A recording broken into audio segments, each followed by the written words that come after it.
Story time. This was again back when I was in Job Corps the second time. Um, During the weekends, you could go to Kansas City if you wanted to, and if you had the money, you could go to a motel. What I would do was I would give plasma. That's what I did because they paid you money, and I used that money to buy myself jeans, especially Levi jeans, 501 button-up jeans. I think it's 501, ain't it?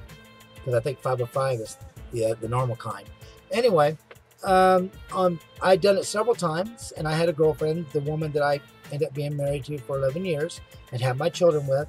We would go together, and I'd done it several times, and everything was fine. You know, I am very scared of needles, but the idea of getting money, um,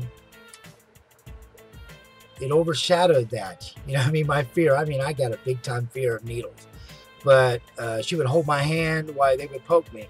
Now, I hated to get the stuff back. I would rather they just took it and be done with it. But with plasma, you know, they separate it and then they give you the blood back. I really didn't want the blood back. I would just rather, you know, because you have the needle again. I mean, it's the same needle, but just that it's in your arm longer. So on one of the times that I did this, I got off the bed just like I normally did. They give you a little juice and some crackers or something like that. I mean, it was cookies. Yeah, cookies. I got up and I went outside and I smoked a cigarette just like I'd always done before. And as I'm smoking, it started tasting funny. It tasted like a malt. I even said to everybody, I said, man, like this cigarette tastes weird. It tastes like a malt, you know, an ice cream malt.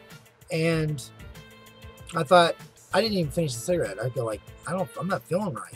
So I put the cigarette out and I went inside and I was holding on the wall and I was thinking to myself, maybe I'm going to pass out. I'd never passed out before except for the time I fell out of a tree, got knocked out, but I've never been passed out yet. So I didn't know what signs to even look for, but I thought, what if I did? I better go and sit down because if I'm standing up, I could get hurt. My head, you know, could smack into the floor. So I went and I sat down on the chairs. Now inside this place, all these plastic chairs are actually welded together. You cannot separate them. And so I was sitting there and then boom, blackness. And so I was sitting there and my eyes started to come back into focus and I thought somebody was choking me. That's what I thought. So I put my hands up on my neck, but I couldn't, and it took a lot of energy just to do that. I couldn't feel anything choking me.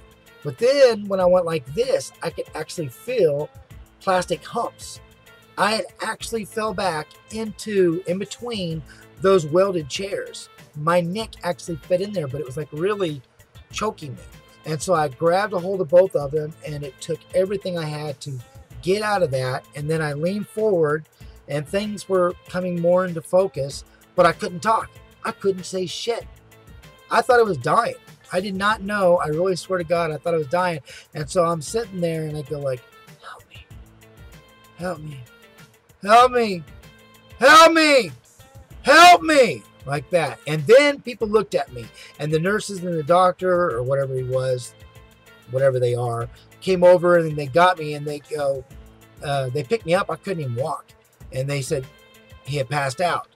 They were saying it to each other. So then I knew what was going on, but I thought I was actually dying. I didn't know. So anyway, they put me back on the bed and they said to me, you probably just got up too soon. Although I said to the guy, I got up the same amount of time that I normally do. And they said it can happen, you know. So I had to lay there for like another 15 minutes. Usually it's 10 actually, but they went ahead and added extra time. And I decided to not do that no more. I had already worked up several pair of pants, you know, I think at that time 10. And so I was done with it because that was really scary and embarrassing because I'm sitting there going, help, in front of everybody. And although to them, they said this happens, you know, from time to time it happens. So don't feel embarrassed, but I did feel embarrassed. And I didn't want to deal with it anymore. So I just quit, didn't do it. So anyway, have you ever donated blood or plasma? Here in Topeka, when I used to go and donate blood and they didn't give it back to me, they give you $2 bills. It was $20, I think it was, of $2 bills. It was really cool. Now they don't do that, just regular money. But anyway, have you had any experiences like that, bad or good? Let me know in the comments below. I would love to hear what you want to share. I think most people have probably had something bad, like where they can't find your vein. I've had that happen too. All right. Thank you for watching, and God bless.